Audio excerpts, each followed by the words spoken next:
Hello, everybody. Thank you very much. I'm Orlando Ruiz Jr. Welcome once again to another classic movie review.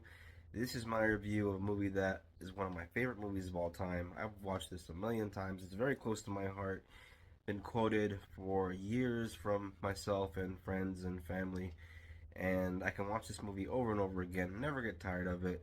The acting is so great. The emotional beats in the film work for me every time, upon every rewatch, because it moves so quick, it never gets boring. Every line of dialogue is crisp and perfect. And yeah, I'm talking about Goodfellas. This movie came out in 1990 and was directed by the great Martin Scorsese, one of the greatest directors to ever live. Is still working in Hollywood making movies to this day.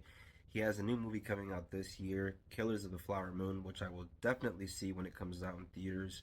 And I'm a fan of many of his films. I enjoy Taxi Driver, Mean Streets, Raging Bull, After Hours, of course, Casino, Gangs of New York. One of the craziest things about this movie is that it is based on a true story. This movie is based on a book written by Nicholas Pileggi, and in the book you can see his real interviews with the people that this movie is about.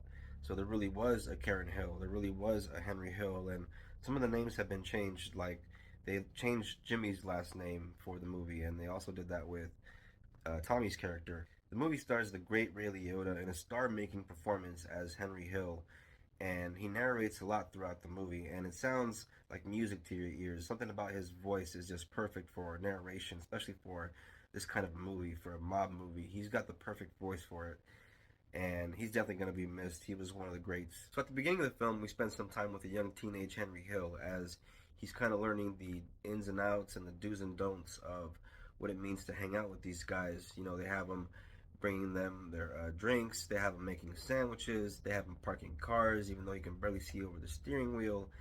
And it's when he first meets the character of Jimmy, played by Robert De Niro, who's kind of like this big brother to him. And he also meets Tommy, played by later on in the film, played by Joe Pesci. At this early part in the movie, it's a younger actor because it's them as, I guess, juveniles. And while he's young, he also meets the character of Paulie, played by Paul Sorvino. May he rest in peace. Another great actor. Pretty early in the film, Henry learns a very important lesson about keeping your mouth shut and never being a rat. And this is something that helps to gain the acceptance from everybody, even though he's not a full Italian. He's half Italian and half Irish. Then the movie jumps ahead about 5, 6 years, and then we're in the early 60s with Tommy and Henry, Ray Liotta and Joe Pesci, and we're supposed to believe that they're in their early 20s. You kind of just go with it, even though they're very obviously older than that. But their acting is so good, you just, like I said, you roll with it. They're so great in the movie. It's something you don't really stop and think about for too long, even though there is a moment where uh, you start hearing the narration by Karen, played by Lorraine Bracco, and the moment she says, that he's supposed to be 21, it takes you out of it just for a second.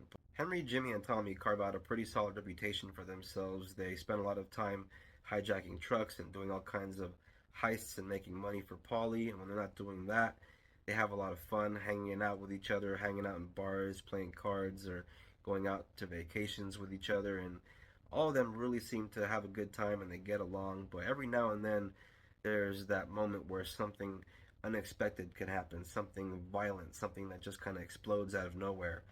And a lot of that has to do with Tommy, him being such a wild card and kind of a hothead. And at any moment, you feel like anyone can go in the room that's around him that's going to piss him off at that particular moment.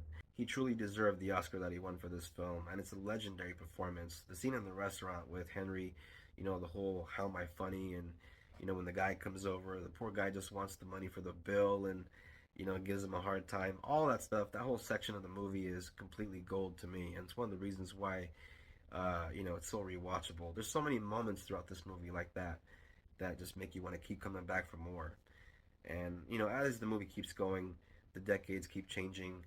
The situation starts to change a little bit for our main character Henry, as he starts to get mixed up in drugs with cocaine, and that's a big no-no from Paulie early on in the film. He tells him not to get mixed up in that, and he does, to his detriment later on, when all that comes back to bite him in the end. And of course, in these movies, you always kind of see the rise of the main character, and then of course the downfall.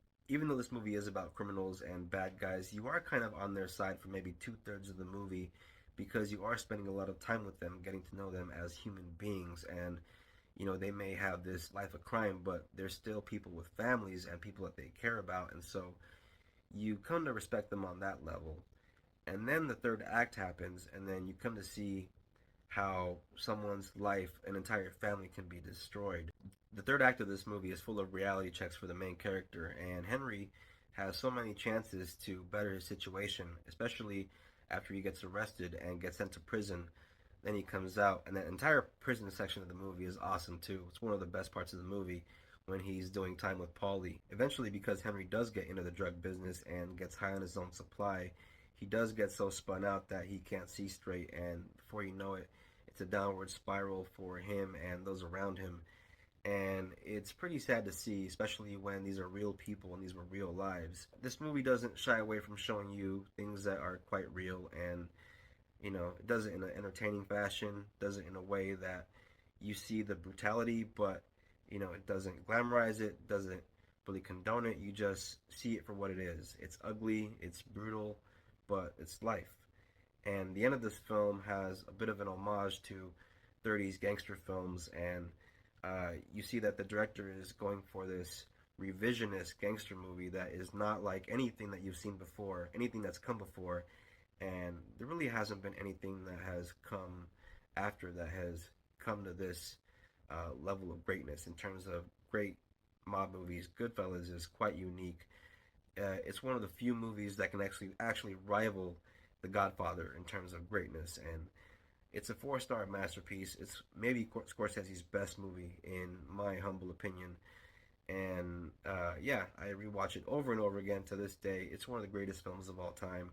This is a movie that anybody that likes mob movies should check out, but anybody that likes movies in general should check out. This is one of those desert island movies, and this is one of those movies that you need to watch before you die. It's that great. Check this movie out. It is on streaming, or get yourself a hard copy. Hard copies are out there. Here is my copy of Goodfellas. That is three handsome gentlemen, as you can see. So, thank you very much for watching this classic movie review. I very much appreciate it. And if you're into this kind of thing, if you're into classic movies, please hit that bell if you're new and subscribe to the channel. And look out for more classic movie reviews. If you want to share, comment, like, I appreciate it. And thank you very much for watching. You guys take care of each other. Peace out.